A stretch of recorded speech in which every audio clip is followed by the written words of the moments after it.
Welcome to the Life You're Made For with me, Dr. Heather Penny. We're going to be having conversations to talk about us spiraling up versus spiraling down, because we all want to be living lives that are about thriving, not just surviving. This is the life you're made for. So let's get going. Hello, Susan. It's so good to have you on my show today. Well, thank you so much. I appreciate it. Oh, I have, for my listeners, I have Susan Salenger, and she's written the book Sidelined: How Women Manage and Mismanage Their Health. She's a researcher and an author and done some amazing stuff, because we already got to talk a couple minutes before the show started.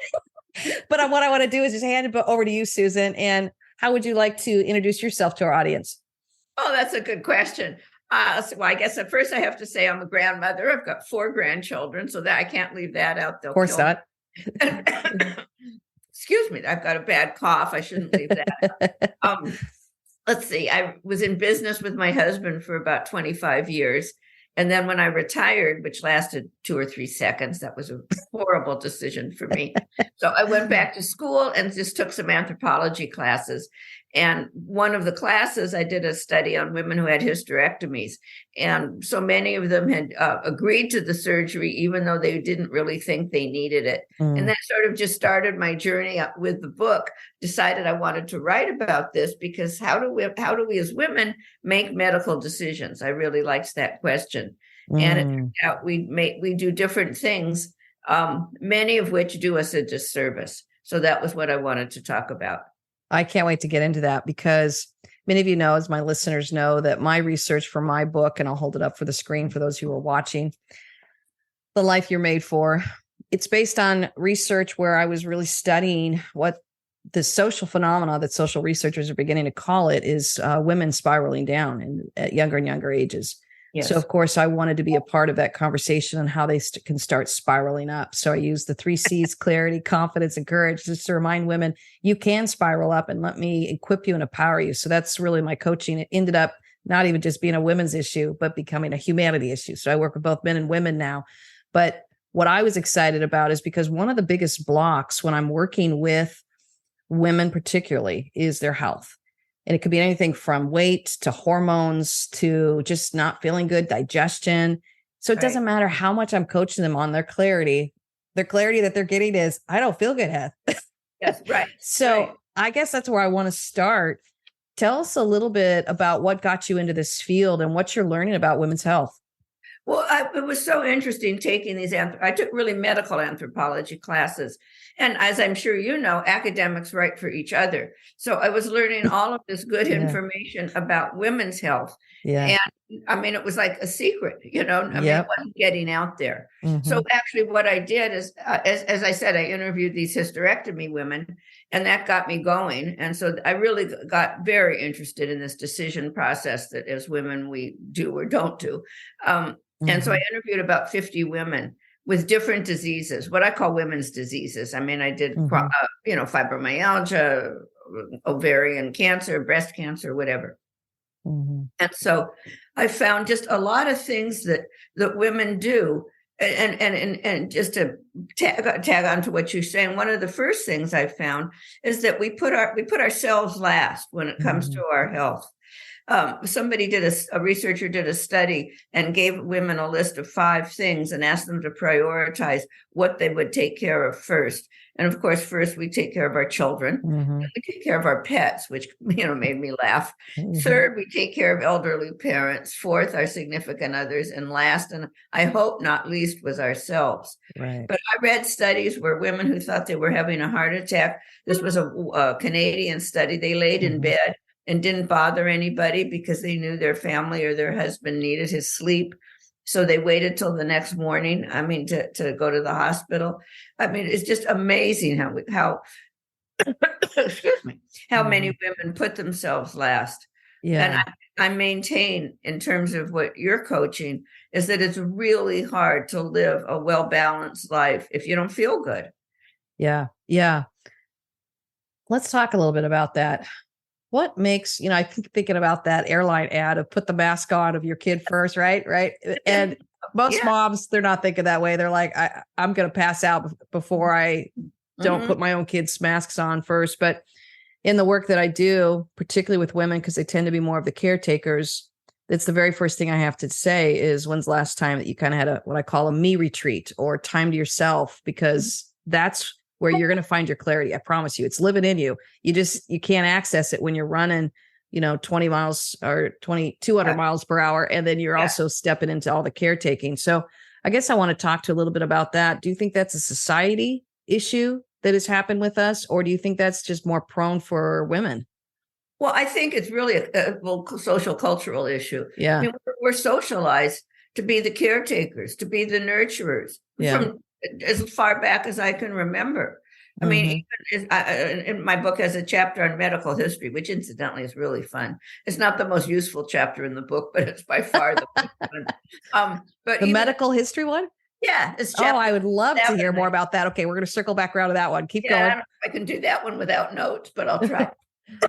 But read chapter 7. It is fun. Okay. But as far back as ancient Greece, I mean, women were subservient.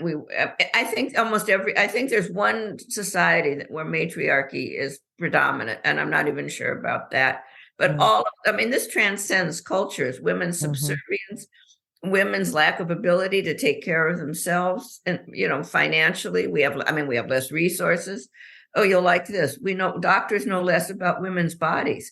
First of all, I did not know any of this. Women's diseases get less research money than men's diseases. For example, prostate cancer gets more research money than ovarian cancer, uterine cancer, and those are more fatal. But the guys get the money. Secondly, women researchers are published less often. So most of the journals, or not most, but a lot of the journals have articles by male researchers, not women. And so a lot of the stuff that women are doing is not getting published. But if you're a woman researcher researching a woman's disease, and you're going to find yourself more than likely at the bottom of the funding barrel. And what happens with that is as a result, well, even today, the clinical studies, the 6-foot white male is who everything is based on. It's getting better, but it's far from perfect. So I think that has a lot to do with it in terms of health.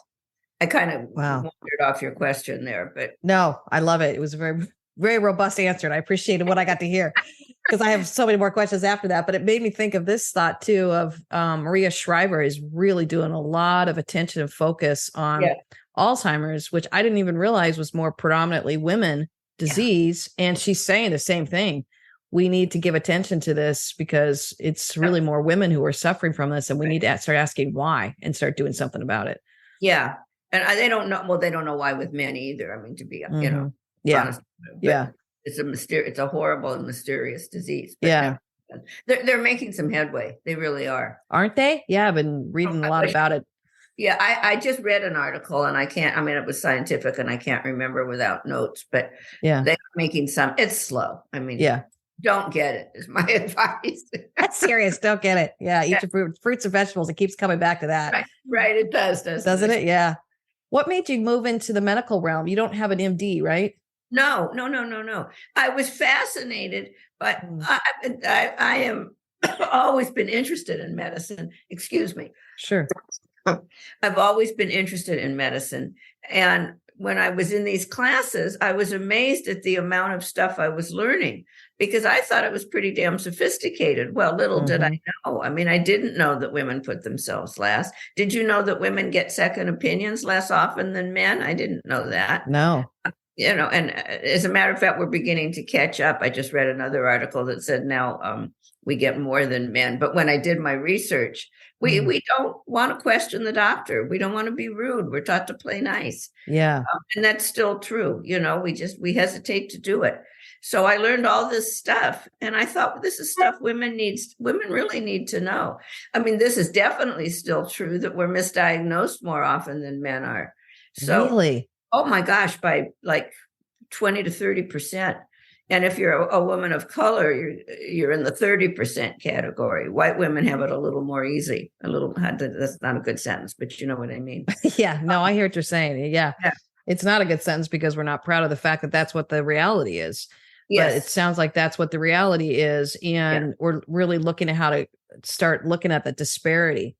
Is the medical community starting to ask more questions and recognize this disparity there? Yes, I think it's getting better. That doesn't mean I think it's good. And there are things, the book is full of tools. There are things as women that we can do to, let me switch into that for a minute. I was just going to ask that. Give us some recommendations that you would say. This is really important. When you go to the doctor and you have your doctor visit, you really want to focus the visit so it goes the way you want it to.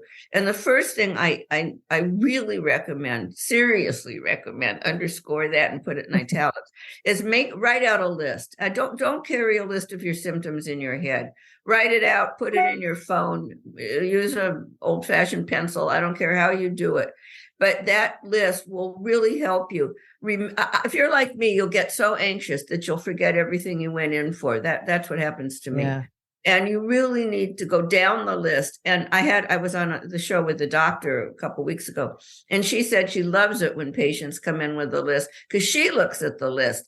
And although they've prioritized their symptoms and what they think is the most important, she gets a chance to reprioritize it.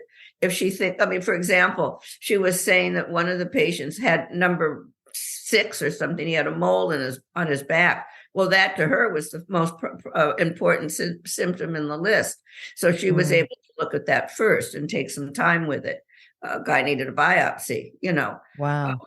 So I think a list is really important. The second thing that I think is important is to ask for the clinical name of your disease. And that's because I'm a researcher. I always have them write it out because I'm a good researcher, but a terrible speller. So I have them write it out. Sure. And then I go home and do my research. I want to look it up. I want to make sure that maybe they're on the wrong page. We all make mistakes. And what I didn't know is that there's a lot of perceptual bias in medicine. So that the same symptoms can look like stress to a psychologist, stomach problems to a gastroenterologist. You get the point. And I want to make sure that we're on the right page. And then the third thing that I really recommend is rephrasing in your own words what you've heard the doctor say.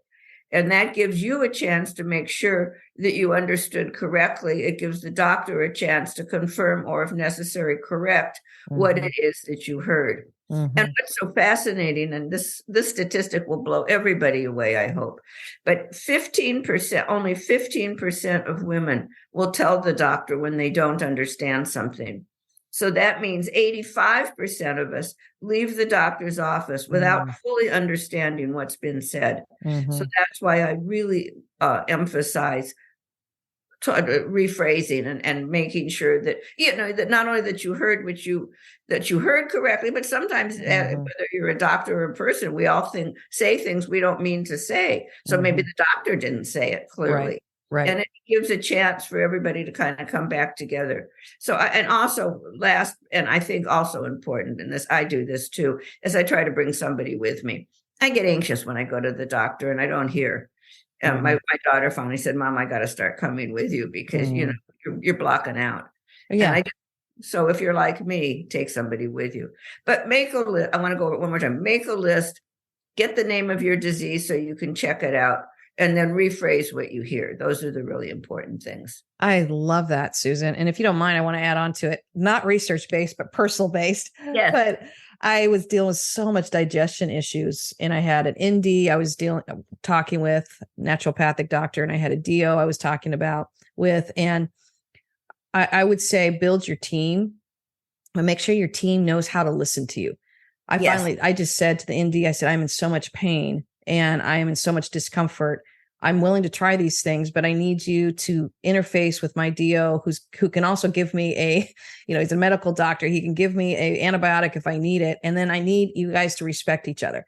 They were awesome, but I just stated it clearly. And I said, I'm desperate here and I don't want anybody like fighting over their side of the medicine. I need them to be on my team. And I realized, being my own advocate and saying that, first of all, I see such great physicians and naturopathic doctors, and I love them, but I had to state that clearly. And then the other thing I realized is they were willing to listen to me, all of them. So I tell women, don't put up with it if they're not willing to listen to you. It's your body, your health.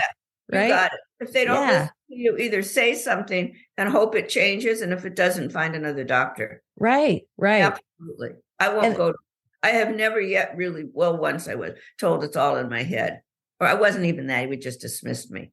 I went in for a biopsy and I said I asked one question. This was years ago at UCLA of all places.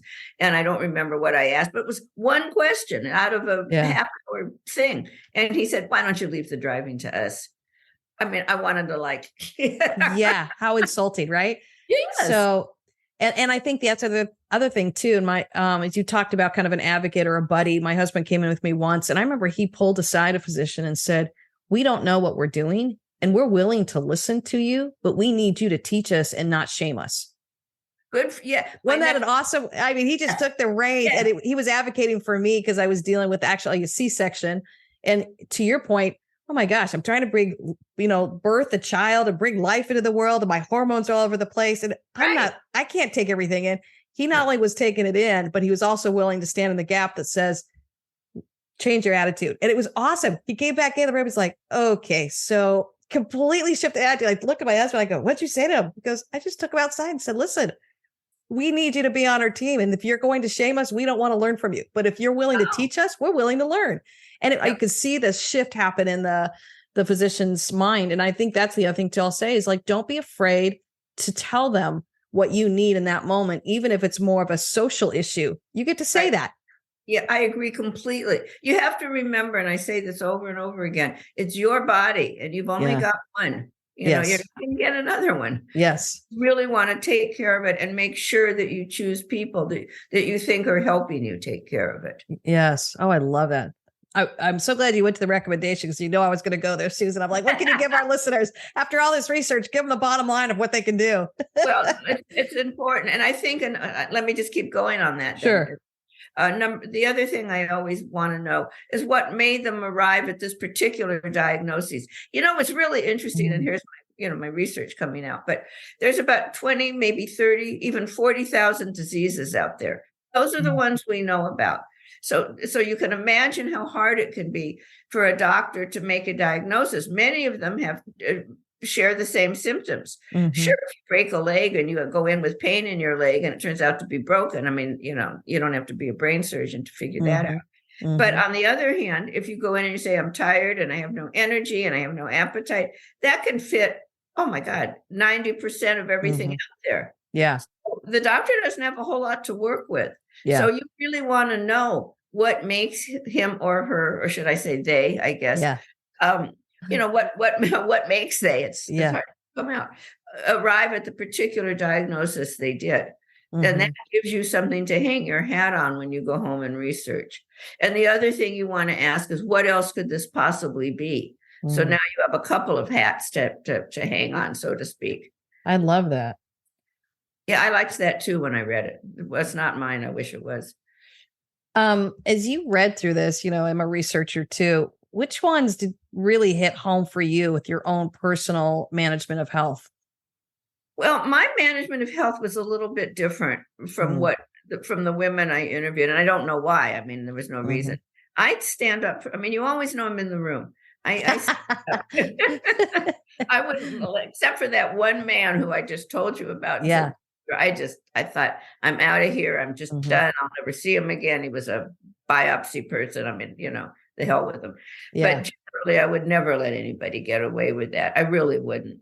I had an experience years ago when I was a kid where I agreed to some exploratory surgery that I knew I didn't need. I was right. They found nothing. I didn't need it and lived happily ever after. But I'll never go through that again.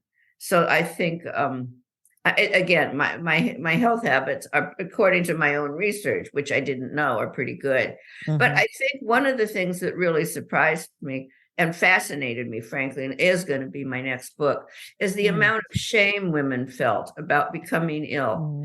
So many women felt that their illness was due to stress, that they couldn't handle their stress. And they almost felt, and I'm taking this a step further, but I interpreted it to mean that they felt that their illness was like a public acknowledgement. Look, world, I can't manage my stress, and you can tell that because I'm sick. It was like a news bulletin. Wow. And Wow. I cannot tell you how many of the 50 women I interviewed that blamed it on stress. And I think it's so important to remember. And if you are one of those, any of you out there that think that your illness is due to stress, you have to remember how random illness is. Mm-hmm. Some people get COVID and some don't. And some alcoholics get liver disease and some don't. And some cigarette smokers get lung cancer, and other people who've never smoked get lung cancer. I mean, you can't, sure, I'm not saying that self-care isn't important. And sure, if you smoke, you have a greater chance of lung cancer, more than likely, than somebody who doesn't. But nevertheless, you can't take it to make the assumption that everything you get is because you didn't take enough naps or took too many naps or didn't eat right or whatever your fallback position is. The default position of most of the women I met was that they were overstressed.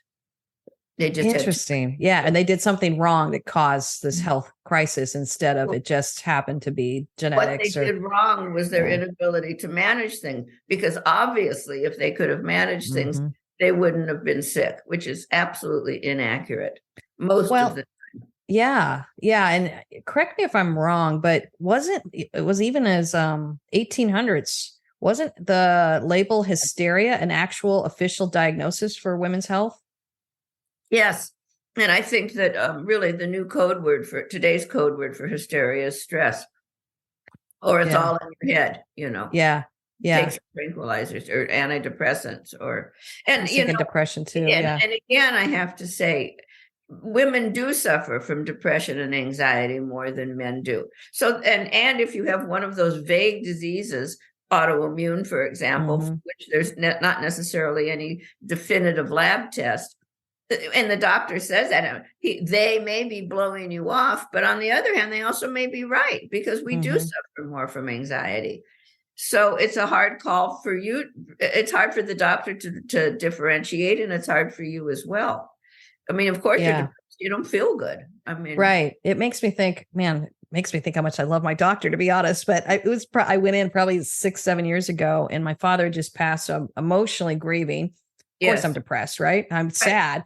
Yeah. And at the same hand, I could feel like I can't seem to pull up. Like this grief just became a catalyst for other stuff. So I'm going in and literally I can't even get through the appointment without crying because I feel like such a mess. He was so kind to me, but looked at all the lab results and gave me the right tests. And I still remember his words to me. He goes, Heather, you're going to be feeling a lot better in about a month. Turns out I had no hormones like progesterone, testosterone, or estrogen. Wow. I had a vitamin D deficiency.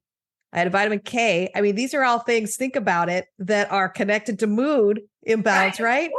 And I thought, vitamin D deficiency, I live in California. How is that happening? Well, then he linked it to, I have MTHFR, which is, I'm not able to metabolize some things. So it was a very simple fix where he just gave me some supplements, told me how to use them. And to this day, I'm like, he wasn't wrong. Like, what was I starting to fear of? Like, I'm going to have to go on antidepressants. I need to go see a psychologist. I can't seem to pull up over my father's grieving. Well, my father's death was just this experience that really exposed probably how much I was working so hard to keep everything together. And it gave me the permission to say, I don't think I'm doing well, but I was so afraid. It was in my head. This gracious doctor said, it's not in your head. It's these different things that are happening in your body. And I'm going to get you hormone cream. I'm going to get you methylfolate. I'm going to get you vitamin D, and we're going to get you on high level supplements. And you're going to feel a lot better. And love that guy that he gave me that kind of hope, because I was going to a place of shame and embarrassment. Of course. It's embarrassing. I agree with you. Yeah. Wow. Love what you're learning. Love what you're sharing. I'm learning so much, just my own health journey and the way we can keep encouraging women to stay in there and stay in the gap. And I loved what you said about bringing an advocate or bringing a buddy in. Your husband. Yeah, exactly. And I think I work with so many high achievers, and I want to just say, you're not blowing it that you can't retain the information. Right. Kind of going after that shame again. Yep. I couldn't take it all in. I remember my husband just scribbling notes down. And then when I had the 2 C-sections with the babies, he was in there trying to advocate for my health as well, and making sure that he stood in the gap, both for me emotionally and physically. And I thought, wow, how would I have navigated that without him? You Yeah. know? And I think that's where I'm trying to tell women, you may not have a spouse like that, but you have a best friend, a buddy, somebody that you can bring in that says, will you take notes for me? Will you help me push away the shame? Will you help me get the second opinion where I need it? Right. Ask them both the physically and the emotional well-being, because you want both of them to help you navigate those tricky waters. Yeah, I think that's really interesting. And really, we should switch over just for, I don't know what our time limit is here, but I want to talk about treatment for a minute. Oh, because go ahead. Questions are really important, and women are prescribed more medication than men are. Really? For a bunch of reasons. But one of the things I want to say is make sure that you research any medication you're given. I'll tell you a personal story, because my husband died a couple of years ago. And so I am on an antidepressant. And I'm one of the lucky people. I'm really lucky. I have never had any pain. I've never had a bad back. I have never had anything. So I'm 80 now, and I'm beginning. It turned out to be a little arthritis. One morning I woke up and my hand I was stiff. So I thought, oh, well, this is odd, but it went on for about a month. So, of course, being the hypochondriac I am, particularly after doing all this research, I decided it was bone cancer or something like that. Yeah. And my daughter said, Mom, why don't you just start with a rheumatologist? Why don't we begin at the beginning? So, okay, I go to the rheumatologist, and she said, you don't have bone cancer. You have arthritis of your hand. And let me give you, I forget what the medication was, doesn't matter. But she wrote it out for me so I could go home. Well, she gave me a prescription so I could go home and look it up.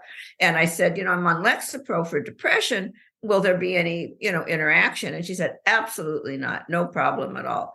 But I went home and did my research. I looked it up, and she was mostly right. She was 99% right. But 1% of people that take Lexapro and this pain medication get a brain bleed. Or you have a 1% better chance of getting a brain bleed. So I was so glad I saw that, because I was really able to assess the risks and the benefits. I've got a bad hand. I've also got two hands. I can always use the other one, but I've only got the one brain, and I don't want to take a chance. It wasn't worth the risk to me. So I threw out the meds, and my hand is just fine. It got better by itself. So much of this stuff is self-limiting, to tell you the truth. But I think it's really important. And then there's a second story, and I'll try to make it short, but I talk a lot, as I'm sure you've noticed. But my daughter had temporomandibular joint disorder, TMJ. What that means is the joint in your jaw it's stiff. It's funny. So when you eat, when you chew, it can be very painful. Well, at the time, Lisa was about 20, maybe. No, she was younger. What am I saying? She was 15, 16. And there were we needed to operate. The doctor said we absolutely should operate. And my husband and I both got nervous, because, when you operate on your face, there's a lot of facial nerves in there, et cetera. Yeah. So we went and not only did we get second opinions, we got 7 opinions, because it turned out there were 2 camps, 2 schools of thought in the TMJ community. One was, you absolutely must operate. There's no question about it. And I had one doctor say to me, if you don't let us operate on your daughter, you really need to think about your hostile feelings towards your daughter. The other camp, can you imagine? The other camp, and it was always to me. My husband was on every appointment, but this was always directed to me. The second camp said, whatever you do, don't operate. And there really wasn't much. I mean, what really was black and white. And the other, the whatever you do, don't operate, looked at that doctor, looked at me, those doctors looked at me and said something to the effect of, mothers that rush their children into unnecessary surgeries really need to think about, we really don't need our children to be perfect. So that's why I'm talking about second opinions. That's why I'm talking about research. And both doctors, both camps there were 3 doctors in one camp, 4 in the other. We didn't operate. And it turned out that the Teflon joint that they replaced in your jaw, I think it disfigured about 100% of the patients who had it. So thank God we didn't do it. We finally decided when Lisa was older, she could figure it out herself. We didn't want the response. But anyway, so research. Oh, I love that. Great story. Makes me think of one more story of my own. All my health stories are starting to come up, but I had my second child. It was another C-section. And my husband had to go home and take care of the first baby. So I was left in the hospital for a little bit on my own recovery. And they woke me up somewhere around 2 a.m. to give me my Darvocet pain meds. And I was very specific saying, I don't want Darvocet. It created so much anxiety in me last time. Yeah. But I'd rather have the pain than the mental anxiety. Right. And it sure enough, it was like in 5%, it may cause anxiety. Well, I was that 5%. Right. So the nurse wouldn't refuse to not give it to me. And I looked at her and I was like, I'm not going to take it. So here I am lying, trying to recover. And I'm having a battle of the wills with this nurse because she was determined to give me a pain med. I said, just give me ibuprofen. She goes, I can't. You have to take Darvocet. And I said, I will not take it. So finally, she realized I wasn't going to take it and she couldn't make me. Yeah. And I said, what do you need to do in order to change the orders? She goes, well, I need to call your OB. I said, well, call her then. She had to call the OB, wake the OB up at 2 a.m. in the morning and get her approval to say, sure, give her the ibuprofen. So that is also just a reminder. I thought, can you imagine, like, if I didn't stand my ground and say, don't give that to me, and the nurse is just following orders and she's trying to make me take a pain med where I'm choosing as the patient to endure a little bit more pain versus having the mental anxiety. But I thought that I'll never forget that story. And I thought, man, don't let someone talk you into something when you know it's not going to do well for your body. Right. No, I think we really all have to assess the benefits and the risks for ourselves because they're personal. Yes. And my hand didn't hurt that badly. Somebody else may have had so much pain that they may have chosen to take the risk. You know? And to your point, I'm with you. Like, don't mess with my brain. I'll have one painful hand. I can have a little pain with my C-section scars, but don't you dare mess with my brain because. I'm with you. My hand hurts. I mean, I'll get over or I'll compensate or whatever. Yes. But it wasn't that bad. Yeah. You know? Yeah. Wow. I love everything that you're sharing, Susan. I feel like we can keep talking so long. And thank you so much. Our time went so quickly, but I think as we wrap up, I want to ask you, what do you want to leave with our listeners to encourage them? I think the main thing I want to say is, as I said earlier, it's your body. Remember that, please. Don't let anybody tell you what to do. And they may mean well. I'm not anti-doctor. In fact, I'm very pro-doctor. But it's my body, and I don't want to have unnecessary surgery if I don't need it. I could have done so many things to avoid it. Instead, I rushed into it. I don't want to take a medication where I feel that the risks outweigh the benefits. It's my body, it's your body, and nobody will take care of it as well as you do. I love that. And then one of my last questions I love to ask all my guests is, what is some of your morning rituals? What do you like doing in the morning? Oh, I'm a morning person. Oh, me too. I've never used an alarm clock in my life. I don't just never. Oh, that's fascinating. Well, I wake up about 5, sometimes 5:30. Sometimes when I do that on Sunday, I'll lie in bed till 6 or 6:30 because I refuse to get out of bed. So I always have my breakfast. Even when I was a kid in college and I'd have like an 8:00 final, I'd get up at 4 a.m. to study a little bit, but I always have my breakfast. I love breakfast. So, and then 4 days a week, I exercise. I do Pilates 3 days a week and I weight lift on the 4th. I'm trying to think. And by then it's, then I shower, wash my hair, put on my makeup, all that stuff. So, by then it's already 10 o'clock. It takes me a while, even though I've been up since 5 or 5:30. Clean up my house because I've got OCD. So everything's immaculate or the best I can do. I get so much done in the mornings. The trouble is when you get up so early and you run around and do as much exercise as I do, my day can end by 1. I'm exhausted. You gotta take a nap. Exactly. But no, that's a great question. My morning habits are far better than my night habits. I go to bed early. I don't eat. My breakfast is healthy. My dinner is not always healthy, Oh, we sound very similar. 2 peas in a pod. But I'm telling you, sometime around that 3 p.m., that's almost the witching hour for me, where I'm like, is it too early to put in my PJs? Yes, that's exactly right. Oh, it's only 4:00. Not yet. It's not going to go over well socially. What would be the earliest time? Well, Jane Fonda was on a TV show or something, and she said now that she's 85 or whatever, she said goes to bed by 6:30, gets in bed at 6:30. She reads. Love that. So now when 6:30 comes, I give myself permission if that's what I need to do. That's still over a 12-hour day. Exactly. I love it. I love winding down the evening. Well, Susan, such a pleasure having you on my show. Where can everybody find you if they want to have more engagement with you? Well, the book is called Sidelined, and the new title is How Women Can Navigate a Broken Healthcare System. Oh, I People love that. felt that how women mismanage their health. Was too negative, was anti-women, which of course the book, as you can tell, is totally pro-women. Right. Oh, here's the cough coming back. So you can find me and it's Salenger is Salenger. So you can find it on Amazon or bookshop.org. Any place that books are sold, your local bookstore will have it, or if not, they can order it. It's all over. Thank goodness. And we'll add links to our listeners. We'll add links underneath the show notes here so everybody can access the book directly, because I'm going to go out and get my copy too. I can't wait, Susan. I hope Beth sent you a copy, didn't she? You're supposed to have a free copy. Maybe it's still on its way. I'm not sure if we got one. It could be. All right. We'll figure that out. Yeah. Okay. All right. Read the chapter on medical history. I can't wait. Yeah. I can't wait. Thanks, Susan. Such a pleasure having you. Thank you. Everybody, we're cheering you on for your health. Keep advocating for you. Absolutely. Everybody should. I do for sure. Take care. Thanks for joining us. We had such a great time today. And obviously, we are all stepping into this life that we're made for. But isn't it nice to have a little bit of support along the way? If you want to find out more about the life that you're made for, come find me at heatherpenny.com. Go ahead and subscribe. Give us a review. That really helps us out and helps spread the word. You get to step into the life that you're made for. Cheering you on.